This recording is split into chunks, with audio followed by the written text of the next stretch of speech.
Let's continue to unpack now what we saw play out at Nasrec at the ANC Youth League elective conference with our political analyst Rebone Tau was with us for most of yesterday as we saw the news starting to roll in from Nasrec. Yesterday morning when we spoke, we didn't rule out the fact that even though Colin Malache was looking like the person tipped for the top job, anything can happen at these elective conferences, especially when you're allowing nominations from the floor. But it did seem to roll along with Colin Malache and his entire slate sweeping all of those top 6 positions. What do you know about this new leadership of the ANC Youth League, Rebone? Most of them, have been around, and Colin is not a new player to national politics. Because he's the former president of COSAS, and by the way, since the unbanning of the ANC, so it's him, Julius Malema and Lulu Johnson who have led COSAS, and later, so he's the 3rd president of COSAS to lead the Youth League as the president. And if you understand the politics within the Youth League, there's a silent war every time between SASCO comrades and COSAS comrades. And that's why it has always been difficult for SASCO comrades to lead. Ngundla, I've also engaged people from the Eastern Cape because he hails from Eastern Cape or Tambo region, is someone that has been around also in the politics of the Youth League, But this is, I think, is going to be a very interesting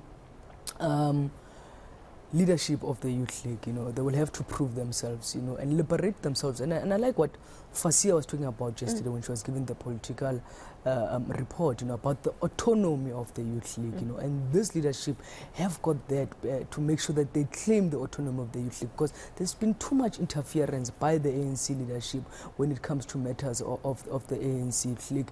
And I think also Phumzile is the first deputy president female to be elected since the history of the ANC Youth League. Wow. And I think Fasia set the tone for her yesterday as a female who was delivering the first political report as a woman in the politics of the Youth League. So she will have to rise to the occasion also and show that she's not there because certain grouping within and certain groups within the ANC were supporting her, because as some say that she comes from KwaZulu-Natal. Because if you look at the other slate, they also had a deputy president candidate from KwaZulu-Natal. So KwaZulu-Natal actually in both slates were fielding 2 candidates for the same position, deputy president. And when I speak to those from KZN, they are saying that Phumzile is linked to the treasurer of the ANC, Dr. Mhlaba. And some are saying that Thabiso, who was also running for deputy president under Apiwe, is linked to Mtolo and the likes of Mafiga. So you have also politics of the ANC playing themselves out in this Congress of the ANC Youth League. What do you know about the political DNA of Colin Malache and what we're expecting to see from him as the president of the ANC Youth League? Colin, as I said, he's been around, having led COSAS. He's led the Youth League in the Kuruland region. At some point, he was close to people even like Panyaza, people like Mzwandile Masina and so forth. But he's one character that you can't confirm him. He is his whole own man.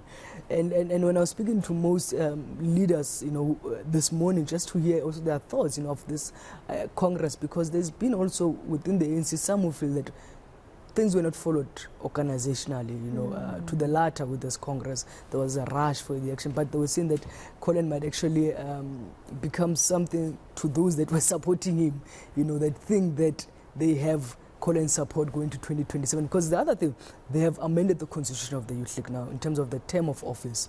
It's no longer 3 years, it's now 4 years. So that means that they will be going to the National Congress in 2027 when the ANC is also going to its 20. So this Congress, this leadership is aligned to that. And you did remind us yesterday that this is not actually about the elective polls next year. This is all about the big ANC elective conference come 2027. Yes. Let's talk then about this call for the ANC Youth League to re-establish its autonomy from the ANC.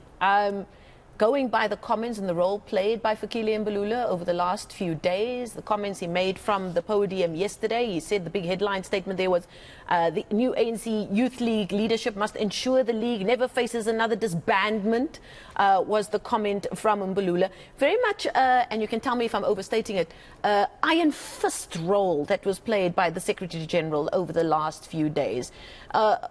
How do you think that could play itself out if it continues to be such a strong role being played by the SG from the ANC over the ANC Youth League?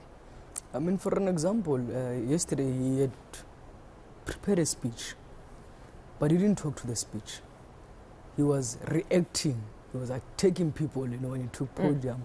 But that's Fikile's personality, right? We've seen that play out over the last two decades. Yeah, and he will have to, because one of the things he admitted yesterday, that during the election of Julius Malema, he played a role, in making sure that Malema ascend to power as the president of the ANC Youth League, and I think him also making that admission yesterday, he will have to really allow the Youth League its own space and not want to also intimidate, because some other young people in some corners right now, they are very, I think, fearing of how he spoke and the tone that he used yesterday, And the question is that, will this new leadership stand up? Because whether things were followed right or what, we can say they have the mandate of conference, they were elected by branches of the ANC Youth League, and they will have to, make sure that they champion interest and they don't get intimidated by the Secretary General and fight for the autonomy of the youth, because some have been arguing that actually the ANC to have disbanded the Youth League in 2013 was wrong, and I'll tell you what I think I agree with them that it was wrong. Now the ANC goes to its conference in 2012. The issue of the Youth League is tabled in plenary that the Youth League must be dissolved. And plenary then resolves that, okay, let's not dissolve the Youth League. The incoming leadership in Mangaung, let them deal with the issue of the Youth League. While they are dealing with the issue of the Youth League, now you remember you no longer have a president in the form of Julius Malema was expelled. You've got the late Sindiso Makaka, may his soul rest in peace, who then is suspended, You have Floyd Shivambu, who's also suspended, But the reality of the matter is that there was consultation by that NEC to say, do we go to an NGC or do we go for an elective conference to elect new leadership? The ANC decided to disband without listening to the Youth League. Goodness me, what a complex web we've weaved here, and we're trying to unpack it all coming out of the ANC Youth League, the news there of their new leadership being elected.